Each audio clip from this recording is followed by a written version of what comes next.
Good evening to all. It's an absolute honor for me to sit next to these two very, very accomplished women.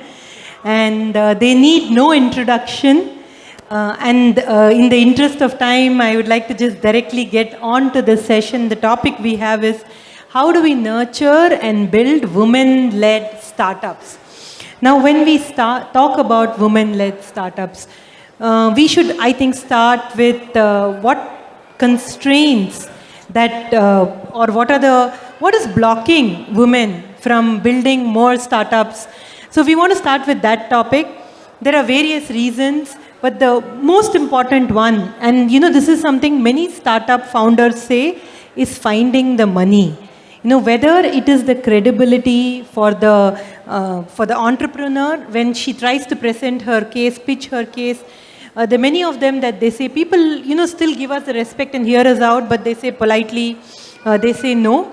And also things like, most women don't own properties on their name, they're joint properties. So which means when they go to a bank, they don't have a collateral to offer. So many of the easy funding options which are available are not there for women. So you have done so much work in this space. I want to start with you on about this constraints of funding. And how do women overcome this in your experience? Yeah. Hello. Thank you, Sandhya, for that. Before I start, I want to thank the organizers, core group, as well as Vananam, as well as 10,000 startups by NASSCOM that I'm associated with. I actually mentor some entrepreneurs at 10,000 NASSCOM. So I'm really thankful to all the organizers for this wonderful opportunity. Namaskara, Bengaluru. It's a wonderful opportunity to be here and was absolutely floored by the finance minister today and madam's address before that. So, I am the founder of Loan Genie Inspire, which is a one-stop finance app or a finance platform for millennial Indian women. So, it is, we are offering a bouquet of financial services to the Indian women. And the reason for that, the reason is that, the statistics are staggeringly very dismal about, how women are faring in India. So close to 80% of the women, I would say that would be hundreds of millions of women do not have financial literacy. So they don't even have the knowledge about finance. Close to, from the women that invest, I would say this is only some 7% of Indian women are investing today in stock markets and mutual funds, FDs. So what is the rest 93% of the women doing? So we want to address these anomalies. We want to provide products which are made with the woman in mind. We want to make the journey smooth so that not only 7%, but can it be 97% of the women investing? So, and how can they start investing? With the financial knowledge, with the empowerment. So the Indian government has done a wonderful job with the financial, education part of it. We have the National Stock Exchange, like Ma'am Sitaraman just mentioned to me in reply to my question. So she did mention that we have initiated many programs from the government side to reach the common woman or the man. But still there, definitely there is a lot of work to be done because of, not because there is the intent lacking, but that, there are so many challenges which government alone cannot overcome. So it has to be the whole ecosystem. It has to be the corporates jumping in, the startups jumping in, the government. Just like what happened during COVID. In COVID, you would seen the might of India, under the leadership of our Prime Minister Shri Modi ji, that we actually surprised and shocked the world with the kind of, the kind of response that we provided. Overnight, we had, factories manufacturing ventilators, masks, everything, and then vaccines. So I think India has that capability, and which is being nurtured today under the leaderships of Mr. Prime Minister Shri Modi ji, Ma'am Sitaraman. So the intent is also there. The startups today actually face a lot of challenges. And let's say if we are talking about women entrepreneurs in specifically, they have their own set of challenges. So you will be very surprised to find that only 2% of women are getting funding in the Indian ecosystem. But I don't want to paint only India black in this. I would also quote the rest of the world. There also a similar dismal percentage, five maybe handful of percentage, 4 or 5%, single digit percentage is getting funding. So this is not only happening in India, this is happening the world across. But a lot of positive steps are also being taken, by the way. Let me also mention the Elevate program of Karnataka government where we are, where close to 30% of funding is given to women entrepreneurs. And also, various initiatives are being taken all across. Like, let's say NASSCOM has NASSCOM Tech Women Entrepreneurs that I'm a part of. Then CII, which is Confederation of Indian Industries, has Indian Women Network. Again, I'm a part of that. I'm the membership convener for that for Karnataka, where they focus on women entrepreneurs as well. Then we are talking about TIE. So TIE Bengaluru, I'm a part of the TIE FinTech committee there. And you'll be surprised to know that the FinTech committee is being headed by a woman there under the leadership of Madan Padaki. The lady, her name is Sandhya Vasudevan. So she brings in all this banking experience. So she's heading that, and I'm also working with her. So TIE Bengaluru also has a wing for women, TIE Women, Bengaluru Women. So TIE, NASSCOM, CII, all these industry bodies are also jumping in and supporting the government. So I would say there are challenges around funding, around capability building, also access to the market is a very big one. So I don't want to cover all the shortcomings. I'll let Ma'am Ghosh also look at some of the shortcomings. But there are immense challenges. But I would say there are also a strong intent to empower women today. And we are exactly at the very right time to be stepping into entrepreneurship. And we have wonderful role models also to look up to. But I will let ma'am also handle some of the challenges which she sees entrepreneurs face. Sure. Thank you so Moderator, much. with your permission, let me invite another panelist on board. I think we have very rich resources out here in the audience in the absence of the other panelists. Let me invite this woman entrepreneur, Ms. Roma, who runs an enterprise called Evolve Fruit, I think, if I've got it right. So welcome on stage, Ms. Roma, to tell you more about her venture. Thank you for joining us.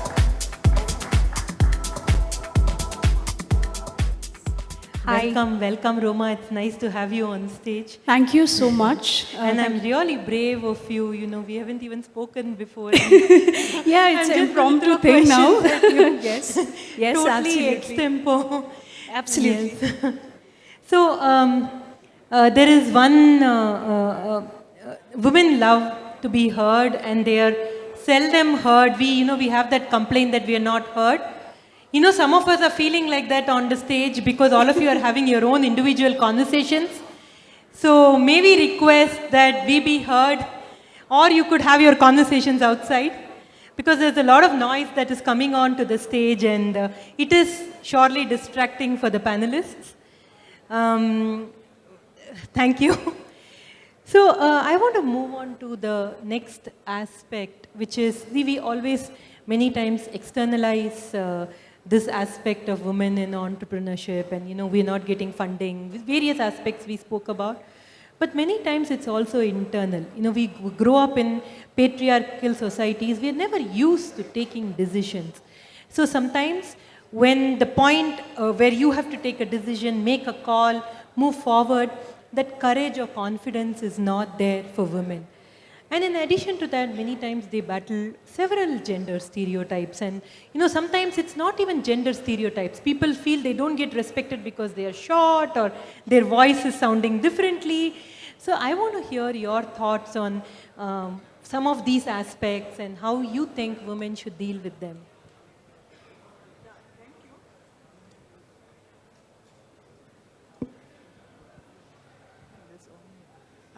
Thank you for that question. I think it's a very interesting question as to why women are not heard. But before we really go into the entrepreneurship that women take, frankly speaking, there is a huge divide as far as socio-economic standards are concerned. You will find, especially in the villages and as well as in the poorer section, you will find the women do take up entrepreneurship.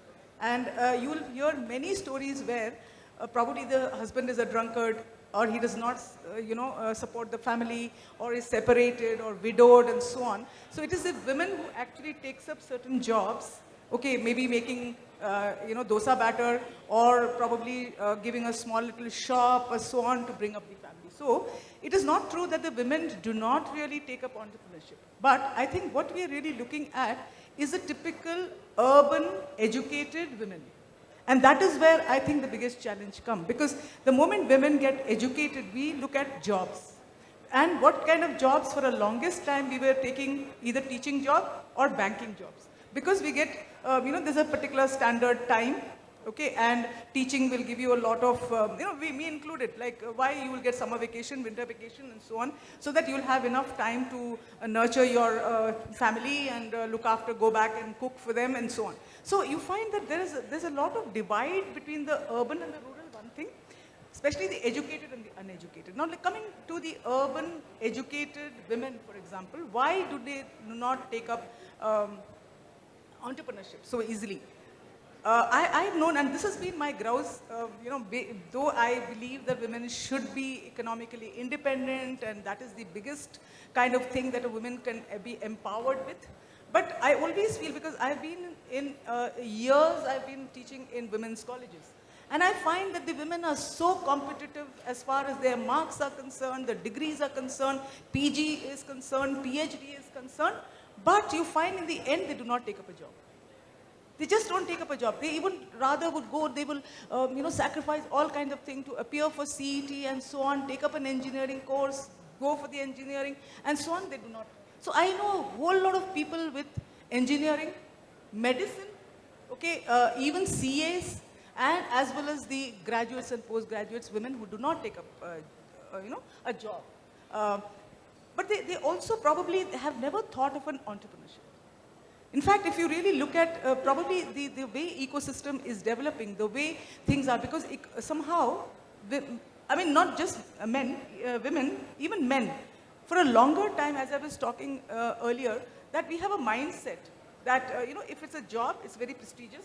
You have a designation, you have a set pattern, people know you.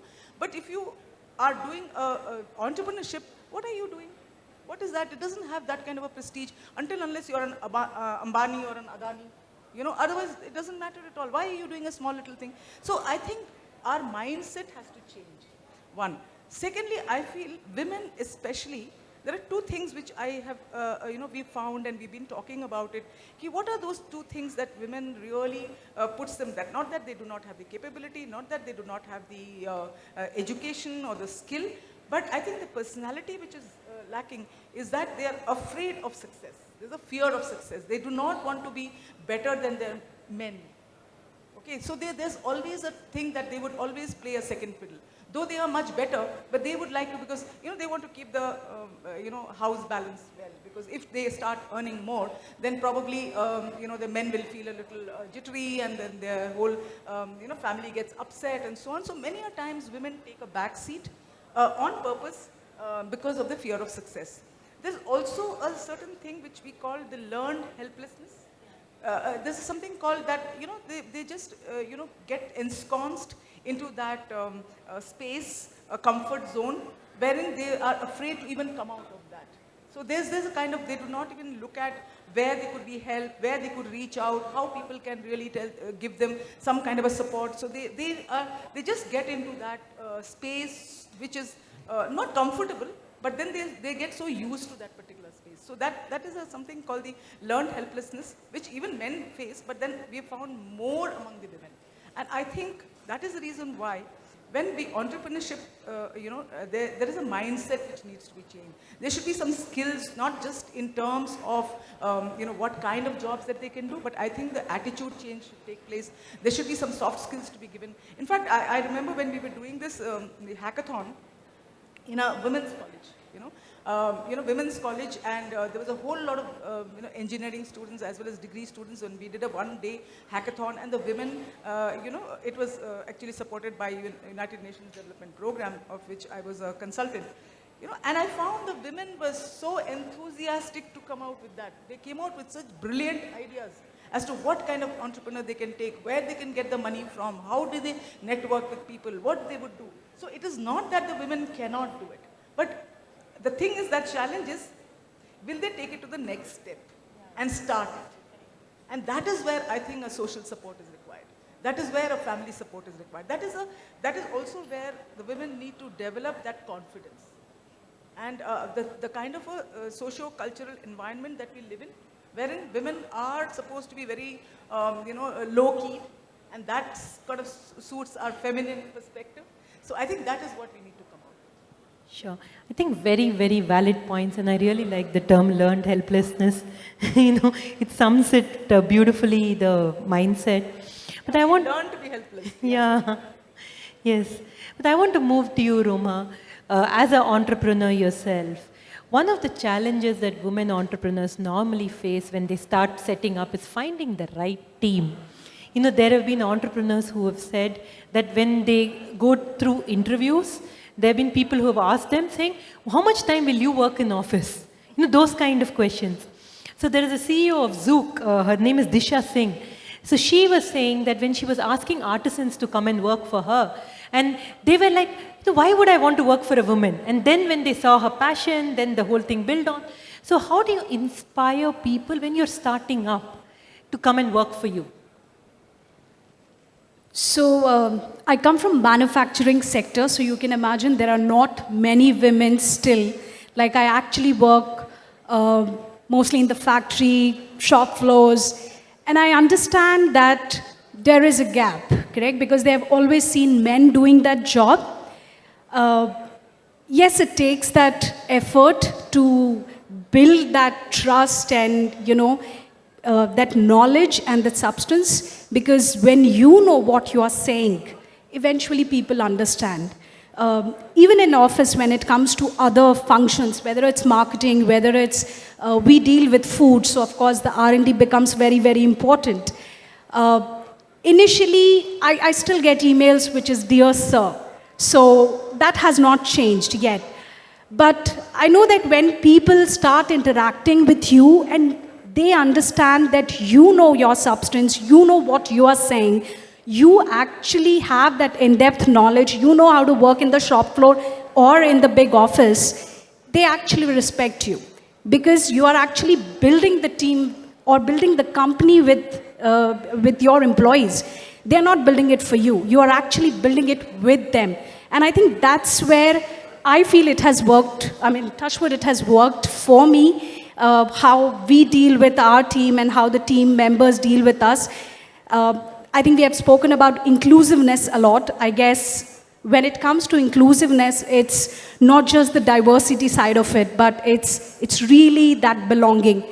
We also need to feel belong, and they also need to feel belong, and that is when they all feel that it's a part of a family after all, correct? So I think that's what has worked for us till now. Yeah. Fantastic. Build that I would like to credibility. add here, I think you've brought out a wonderful point about, team. Because I think what makes or break a startup is the team, basically. The kind of people that are working for you. So for me, to have a team is absolutely essential and critical.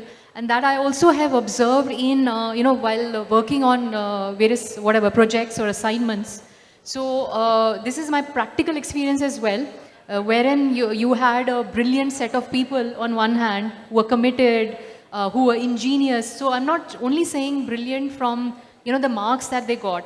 How brilliant were they when a sudden situation was thrown at them? That this is a crisis situation, we have to solve it. So the people who jumped up and caught that particular problem and they treated it like they owned it. They didn't treat it like they were an employee. They kind of treated it like they owned it, that they were the founders. So that's the kind of an employee, and I wouldn't even say employee, I would say teammate. It's like a team, and even in fact, I wouldn't even say a family. For me, it's a sport. It is not a family, it is a sport wherein you win together, you lose together, and you go through trials and turbulations. And that bonding will happen when you basically understand the other person really well. So those are some of the things that you would look for and have, those kind of people on your team, the A players. And it doesn't have anything to do with only your marks. You may be very high ranking, but if you cannot get along with your neighbor who's your teammate, who's doing the marketing and you're doing, sales, then it's of no use at all, how brilliant you are. So we have to have team players on board.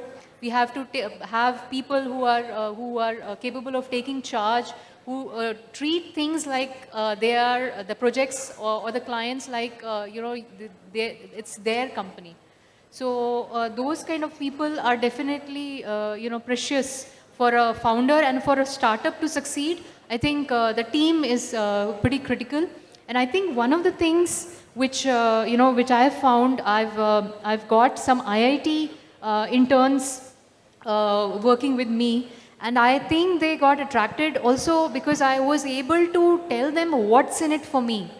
What will I learn from this experience? Let's say I'm doing this project, how will it help me? So we recently participated in Financial Alliance for Women, which is an international hackathon, where we were amongst the top 15 teams selected worldwide. And I think I was able to do so because of my team. Had my team kind of abandoned me, I wouldn't have been able to execute. So also for a founder to realize that it is not the founder themselves, it is the team effort which is taking them everywhere. So, besides selling them that, what will they benefit, how will they benefit from that particular project, you also have to share the spoils of the win with them. And also share your sorrows with them, I think, equally. Because it's no use trying to hide things from the teammates when things are really going bad. Because these are the people who will pull you up.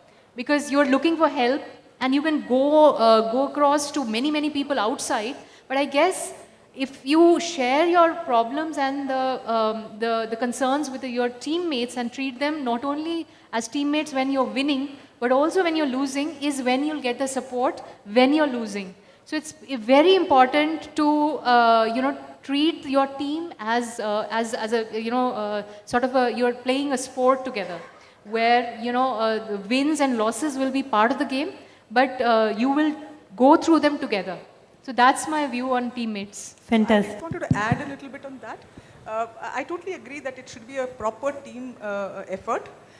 But what the research survey has shown, that majority of the startups, or rather 65% of the startups break up or do not do it because the partnership does not work. So I think those who, like, for example, now I think Dr. Vijayashree was not introduced.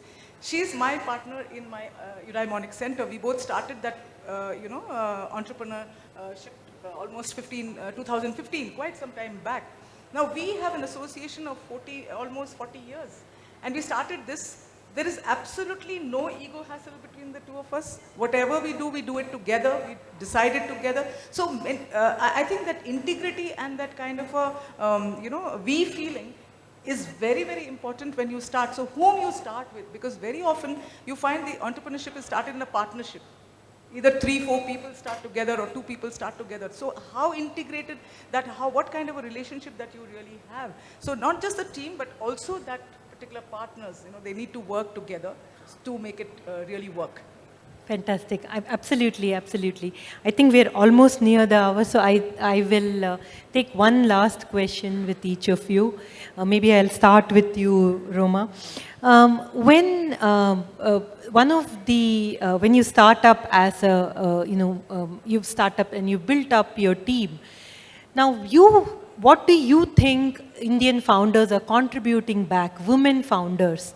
Are they coming back into the investment circuit? And how is that network going to help? Because the more women come in and start investing behind other women, the more the virtuous circle will grow. So I want to hear your thoughts on that. I don't think I've reached that level yet where I can really invest.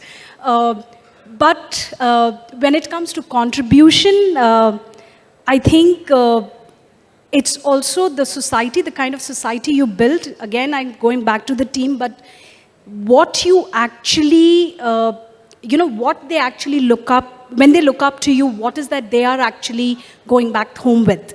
Correct? The kind of attitude, the kind of perseverance, like you don't give up, they don't give up. Of course, going forward, the intention would be definitely to build each other up, because I think that's how the world will go, and that's how we will succeed. All of us, whether it's men, whether it's women, because we all need that supportive hand, we all need that push at times. So, yeah, I guess. True, true.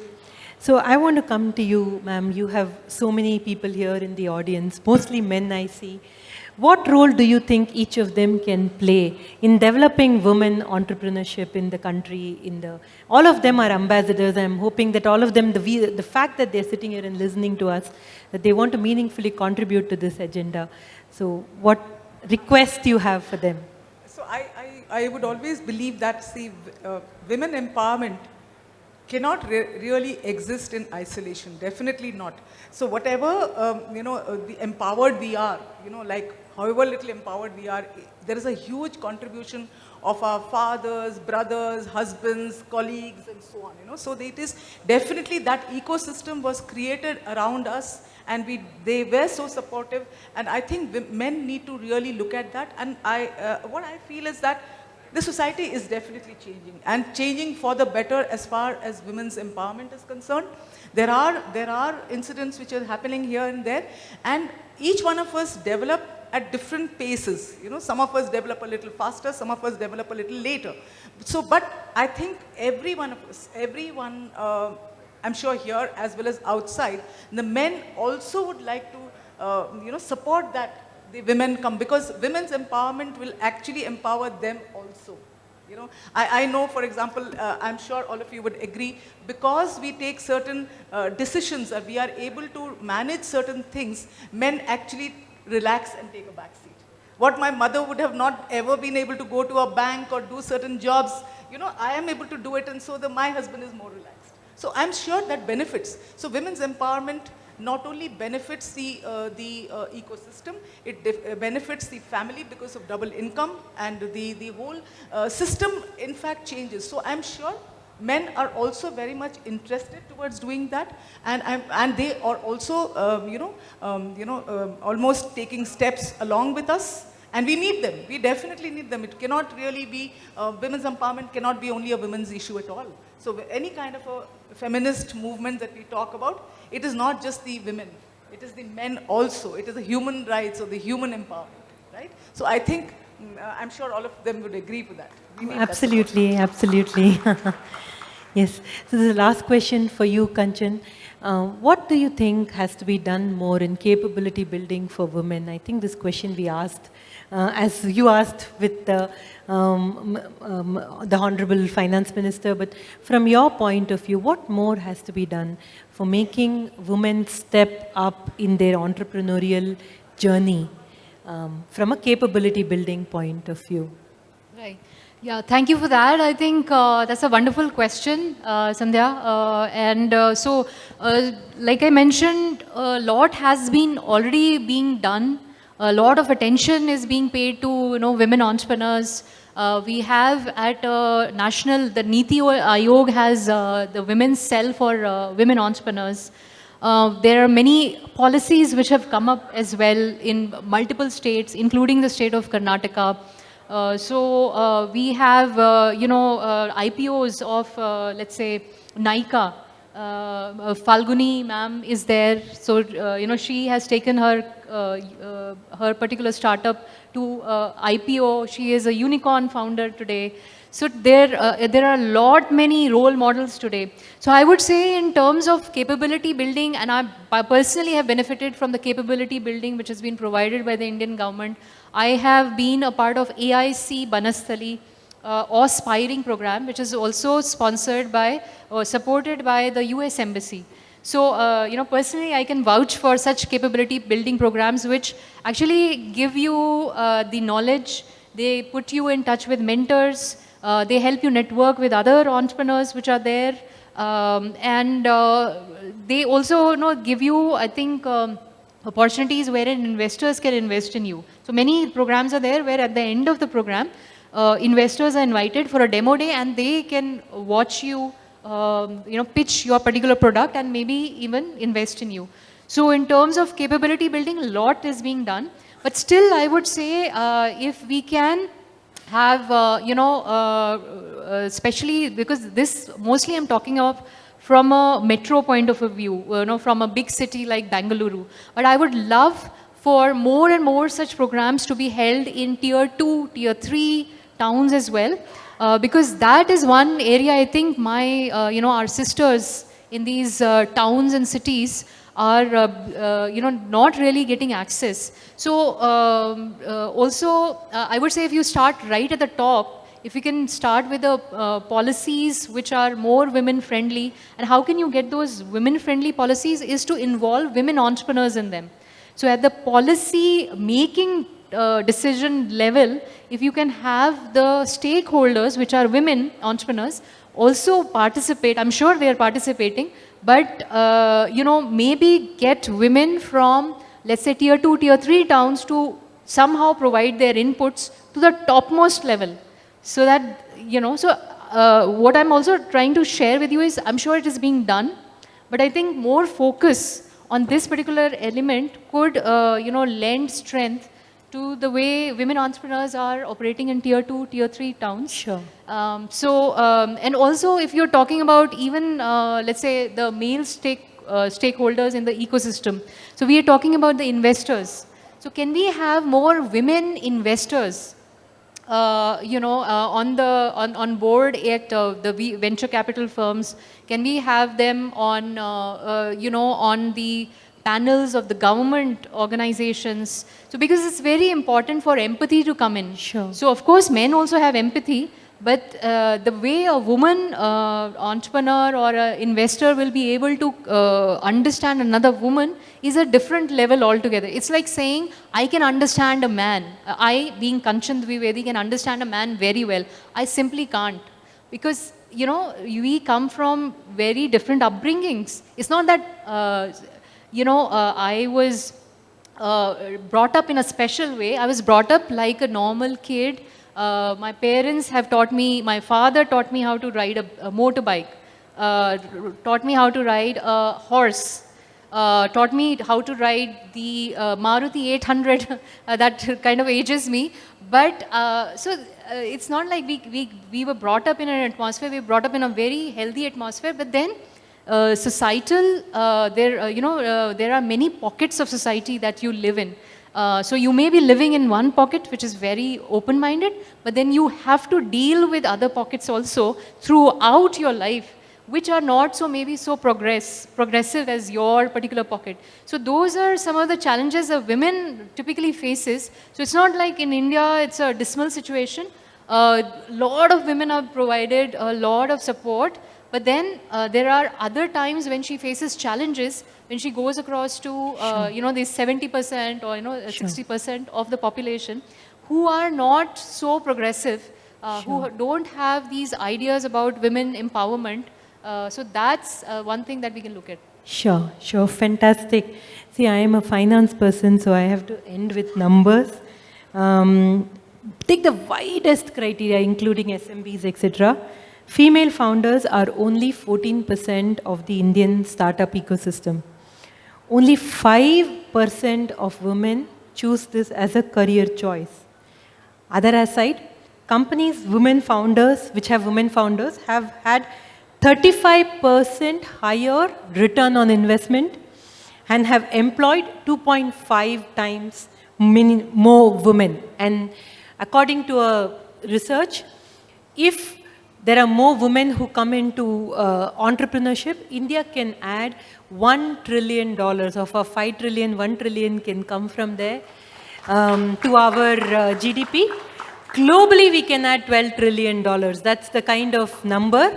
That's a 12 trillion is a McKinsey study. So all of us, understand numbers. We all want to be part of a progressive economy. So really the request to each one of you is, and as ma'am nicely said, if you can go back and see how we encourage more women come into the entrepreneurial space, and we are able to build on to the virtuous circle of growth of our economy, our country, our world. Thank you so much for this extremely insightful session, and thank you for being a kind audience and listening to us. Thank you. Thank you, Sandhya.